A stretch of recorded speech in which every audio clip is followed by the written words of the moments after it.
What are we doing here? And where are we gonna go? It's like we just woke up one morning, and then it's welcome to the show.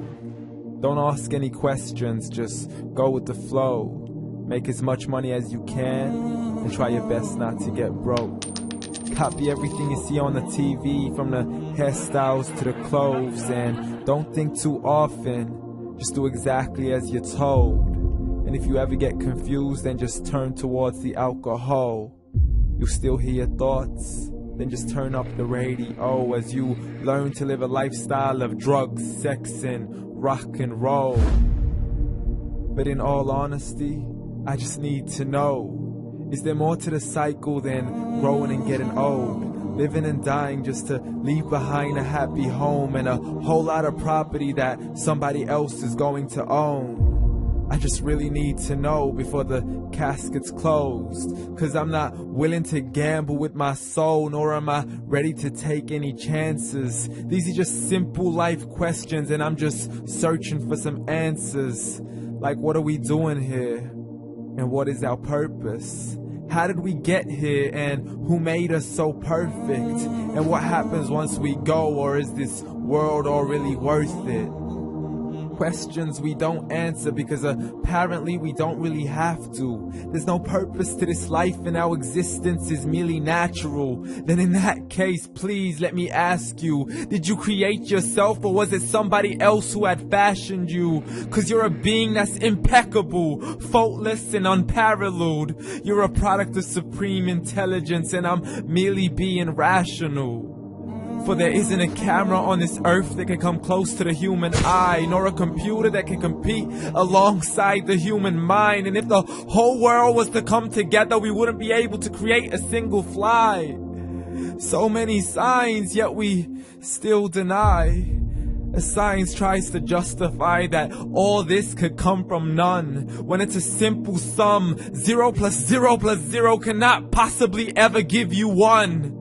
So from where did all this order come? For everything has its origins, a maker, a creator of its own. I mean, the only reason you're watching this video is because somebody had to press upload.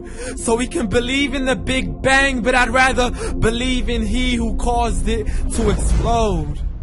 Allah, the creator of everything along with every single soul. The ever-living, the master, the only one who is in control. Unlike his creation, beyond our imagination. And no, he's not a man, nor does he have any partners in association. He's on his own. And no, he did not ever leave us alone. Just like every manufacturer, he left us with an instruction manual. The Quran and Islam, and I'm sorry to jump to conclusions, but it's the only one possible. The only definition of God is the one and only supreme being. It's logical, a book with 0 contradictions, with miracles that are both scientific and historical, all revealed over 1400 years ago. Like the detailed description of the human embryo. The descriptions of the human embryo in the Quran cannot be based on scientific knowledge in the 7th century. To the mountains as pegs holding firm the earth below, and the 2 seas that don't mix in a complete separate flow. To the planets in orbit, alternating night and day as they stay in flow. The expansion of the universe and the creation of everything from H2O. To the stories of the past and the preservation of Pharaoh. To identifying the lowest point in the land where Persia defeated Rome. The gushing fluid that created man in the glands between the ribs and the backbone. And not a word has changed, it's still the same. So please explain how all this was known over 1400 years ago. To a man who couldn't read or write, as he would recite whatever the angels spoke. And if you still don't believe, please try to come up with something that's even close.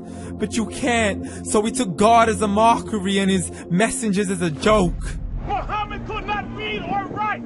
How's somebody who can't read or write gonna start a religion? Dismissed his scriptures as legends and tales of the ancient folk, as we live life according to our whims, desires, and hopes. saying this life is the only home we will ever know. We will live then die, then simply turn to bones. YOLO! Correction, after the grass dies, the rain arrives and it regrows, and Allah promises to do the same thing to your very soul and bring you back from your very fingertips to your toes, as the all-seeing supreme being watches us so close, and we are surely being tested in our wealth, our health, and our self, and everything that we've been blessed with. So believe, for we will surely be resurrected and be brought back to our Lord and account for every single deed, as He hands us our books and orders us to read. From the bad to the good and everything in between. You yourself are sufficient for your own accountability, so don't be mad at me. You are the one who thought He wouldn't come back to me. I gave you a whole life long to search after me, but you were busy in all that which was temporary. So read, and glad tidings to all those who believed. And if you disbelieve, read. And don't let that day be the first day you find out what your life really means. Read.